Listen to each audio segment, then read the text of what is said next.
քարտեզներ է ներկայացրել, որոնցում պարզվում է դեռ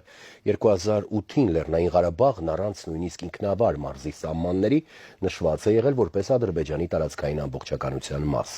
Զուտ ադրբեջանական անկլավ է համարվել նաև Տիգրանաշենը։ Ամբողջ օրվա ընթացքում մենք փորձել ենք թեմայի շուրջ ստանալ ՀՀԿ-ականների մեկնաբանությունը, բայց ապարդյուն։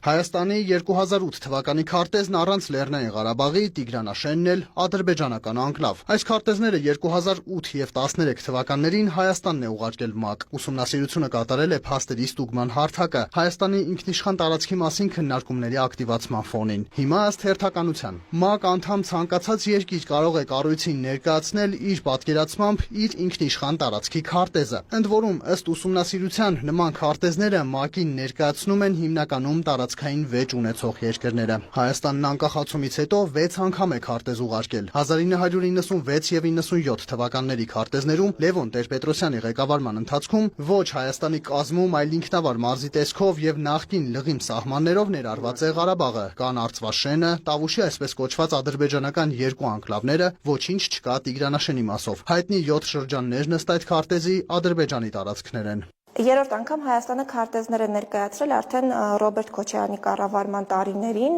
երկու անգամ, երկուսն էլ 2004 թվականին, մի քանի ամսվա տարբերությամբ, եւ այդ քարտեզները ըստ էությամբ նույնն են եւ չեն տարբերվում նաեւ 90-ականներին ներկայացված քարտեզներից, այսինքն կա լղիմը, կան Տավուշի անկլավները։ Վերջին երկու քարտեզները Սերժ Սարգսյանի ղեկավարման օրոք են ուղարկվել ՄԱԿ, որոնք սակայն ամենից շատ զարմացնողն են։ Այստեղ Լեռնային Ղարաբաղը որևէ կերպ սահմանազատված չէ, Ադրբեջանի կազմում է եւ առաջին անգամ քարտեզներում անկլավի տեսքով հայտնվել է Տիգրանաշենը։ Նույն Սերժ Սարգսյանի քաղաքականության ժամանակ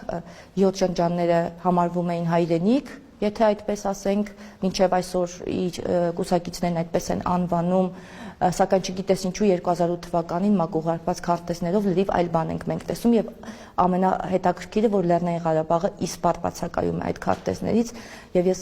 հետաքրքիր կլինի իմանալ իրենց պատասխանը սրա հետ կապված, որովհետեւ 2008 թվականին կամ 10 կամ 11 թվականին Հայաստանի քարտեզը ավելի շատ մեծանում էր, քան թե փոքրանում էր իրենց ներկայացրածով, որովհետեւ երբ մենք հիմա խոսում ենք այն վարչատարածքային բաժանման օրենքի մասին, որ ասում ենք դուք այն ժամանակ այդ օրենքը ընդունել եք, պետական սահման եք գծել, իրենք դա նույնպես չեն ընդունում։ Ըստ Արփի Դավոյանի նշանակում է Հայաստանի Հանրապետական կուսակցության կառավարման օրոք արտաքին քաղաքականության երկու տարբերակ է եղել, մեկը ներքին, մյուսը արտաքին սպառման համար։ Փաստերի ստուգման հարթակի բացահայտումը լիովին հակասում է այն քաղաքականությանը, որն իրենց ներկայացմամբ կրում են Հանրապետական կուսակցությունն ու Պատիվ ունեմ դաշինքը։ Ովքեր առավոտից երեկո խոսում են